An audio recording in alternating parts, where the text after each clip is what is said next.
وہ بنا رکھی ہے کالو بھگرو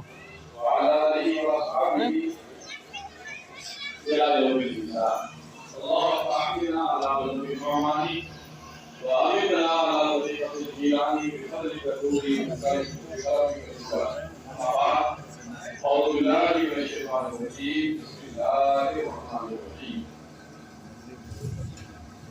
ألا إن أولياء الله لا خوف عليهم ولا هم يحزنون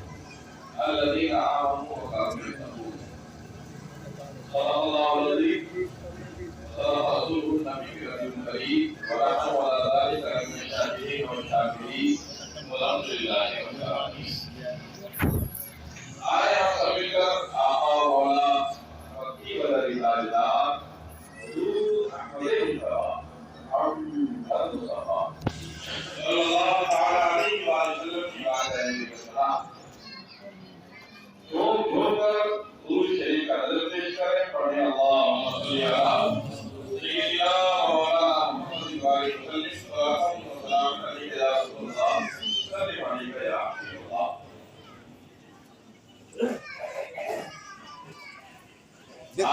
وہ بھگوئی بھگو جا رہا ہے اللہ کے فضل و احسان سے ہم ایک اللہ کے برگزیدہ بندے کے خون سے پاک کی مبارک محفل میں حاضر ہیں یقین جانیں کہ یہ جو اللہ والوں کی محفل ہوتی ہے یہ وہ مبارک محفل ہوتی ہے کہ جس میں اللہ اس کے رسول اور اس کے محبوبین کا ذکر ہوتا ہے اور ایسی محفلوں پر اللہ کی رحمت نازل ہوتی ہے اور یہ تو اپنا اپنا نصیب ہے کہ کوئی اس بات محفل میں حاضر ہے تو کوئی معاذ اللہ رب العالمین تاش کے پتوں میں مگن ہے آج ہماری قوم کا ایک بہت بڑا المیہ ہے کہ جو بچے بالغ نہیں ہیں وہ بھی جوا میں پڑے ہوئے ہیں اور جو بچے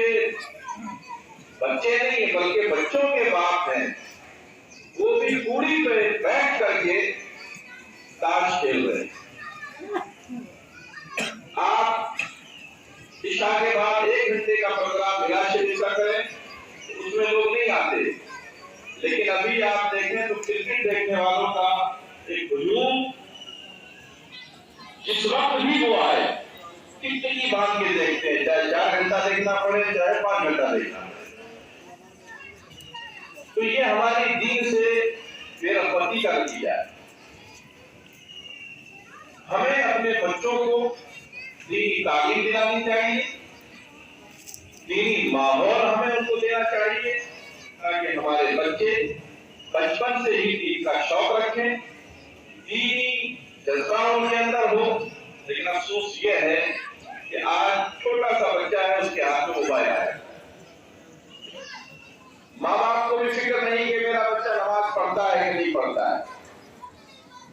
ہمیں بچپن سے ہی اپنے بچوں کو نمازی بھی بنانا چاہیے جیسا کہ حضرت بابا فرید گنج شکر رحمۃ اللہ علیہ نام تو سب نے سنا ہے سلسلہ چشتیہ کے عظیم المرتبہ بزرگ حضرت نظام الدین اولیاء رحمۃ اللہ علیہ جن کے مرید و خلیفہ ہیں وہ ہے حضرت بابا فرید حضرت صابر پاک کے مرشد کا نام ہے بابا فرید حضرت جمال ہاشمی کا کے مرشد کا نام ہے بابا فرید وہ بابا فرید جن کے نواسے حضرت شیخ المشائخ شیخ موسیٰ چشتی نظامی جو کہ پلہ میں آرام فرما رہے ہیں حضرت بابا فرید شکر رحمۃ اللہ علیہ کی والدہ نے بچپن میں ہی ذرا سا شکر کا لالچ دے کر کے آپ کو نماز پڑھوائی اور پھر وہ جو عادت بنی تو ایسی عادت بنی کہ جنگل ہو کہ منگل ہو ابھی نماز فرض نہیں ہوئی ہے مگر نماز کے بغیر من نہیں لگتا اور اسی نماز کی برکت آپ دیکھیں کہ آج